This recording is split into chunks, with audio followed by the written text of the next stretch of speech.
Hello student, आज हम exercise 7.2 के लिए क्वेश्चन नंबर 5 डिस्कस करने वाले हैं, जिसमें आपको गिवन है फाइंड द रेशियो। आपको रेशियो बतानी है भाई, in which the line segment joining करती है किन पॉइंटों को, ए और बी पॉइंट को। ये आपको गिवन है। अगर ए पॉइंट को ज्वाइन करती है, आगे पढ़ते हैं, is divided by the x axis. और जो ये लाइन है ना, ए और बी को ज्वाइन करेंगे, ये जो लाइन है, ये मैंने बनाई हुई है, ये लाइन एक्स एक्सिस से डिवाइड होती है।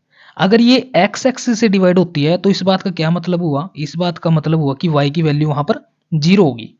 तो also find the coordinate of the point of division. तो ये जो पॉइंट है ना, इस पॉइंट के द्वारा ये डिवाइड होती है, यानी कि मैंने इस पॉइंट को कंसीडर किया P, और इसके कोऑर्डिनेट क्या रहेंगे, x से तो ये डिवाइड होती है, और y की वैल्यू यहाँ पर क्या हो जाएगी, 0 हो जाएगी।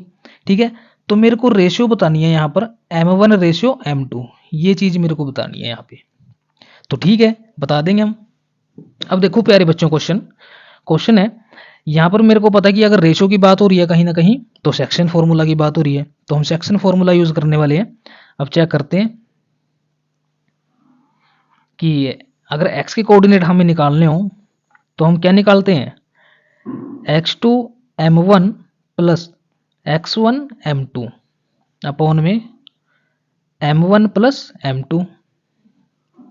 ठीक है, अगर y के कोऑर्डिनेट निकालते हैं प्यारे बच्चों, तो y के होते हैं y2 m1 plus y1 m2 upon m1 plus m2, ये होते हैं। तो x के कोऑर्डिनेट लिख लेते हैं x के साथ, x इज इक्वल टू, क्योंकि x की जगह तो x है, x2 की बात करते हैं तो -4 इंटू में m1 प्लस 1 इंटू में m2 अपॉन में m1 प्लस m2 हो जाएगा।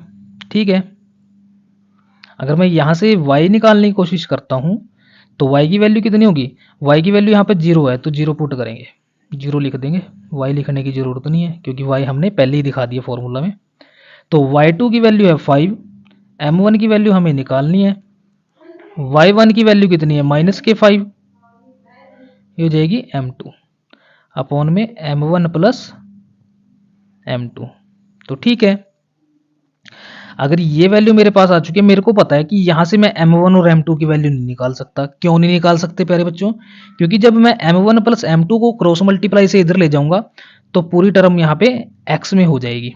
ठीक है, x की फॉर्म में यहाँ पे पूरी टर्म बन जाएगी। लेकिन मेरे को पता है अगर मैं यहाँ से m1 प्लस m2 इधर क्रॉस मल्टीप्लाई से ले जाऊंगा तो ये टर्म 0 हो जाएगी। तो मेरे पास क्या बचने वाला है यहाँ पे, मेरे पास रिमाइंडर जो बचेगा वो क्या बचेगा, फ्रॉम इक्वेशन 2 से लिख देते हैं, फ्रॉम इक्वेशन 2 हमें पता है कि 5m1 प्लस -5m2 कितना हो जाएगा, 0।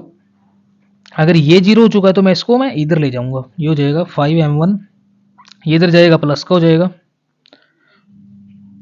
तो m1 के नीचे तो m2 आ जाएगा और 5 के नीचे 5 आ जाएगा। तो 5 से ये 5 कैंसिल, तो कितना आ गई रेशियो, m1 अपॉन में m2 की जो रेशियो आई प्यारे बच्चों वो आई 1:1। यानी कि मेरे को रेशियो का तो पता लग चुका है, यहाँ पे कितनी आई, ये 1 है और ये 1 है। मेरे को निकालनी है अब ये वाली पॉइंट। ये तो समझ आया होगा सभी को कि अगर वो x एक्सिस से डिवाइड होती है ये वाली लाइन, तो इसका मतलब y की वैल्यू वहां पर कितनी होगी, 0। अगर y की वैल्यू 0 होगी तो मेरे को x के कोऑर्डिनेट निकालने हैं अब। तो x के कोऑर्डिनेट निकालेंगे फ्रॉम 1 से। अगर मैं 1 से बात करूं तो नेक्स्ट पेज पे चलते हैं, वहां पे दिखाते हैं आपको। ये x की वैल्यू मेरे पास फ्रॉम 1 से ये बनी थी, है ना। तो मैं यहाँ पे नेक्स्ट पेज पे इसको नोट डाउन कर दिया।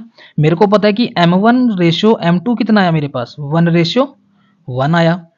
तो मैं सभी वैल्यू यहाँ पे पुट करता हूँ तो x की वैल्यू निकल जाएगी, क्योंकि y की तो हमें पता है पहले ही 0 है। ठीक है, तो x is equal to -4 into में 1 प्लस में 1 इंटू में 1 करेंगे तो 1 आ जाएगा, अपॉन में 1 प्लस 1 करेंगे तो ये 2 हो जाएगा।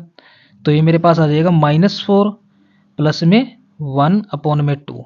इसकी वैल्यू कितनी आने वाली है, -3/2। यानी कि मेरे को पता लग गया कि जो वे p x 0 थे तो उसकी वैल्यू कितनी आई, p -3/2 और 0।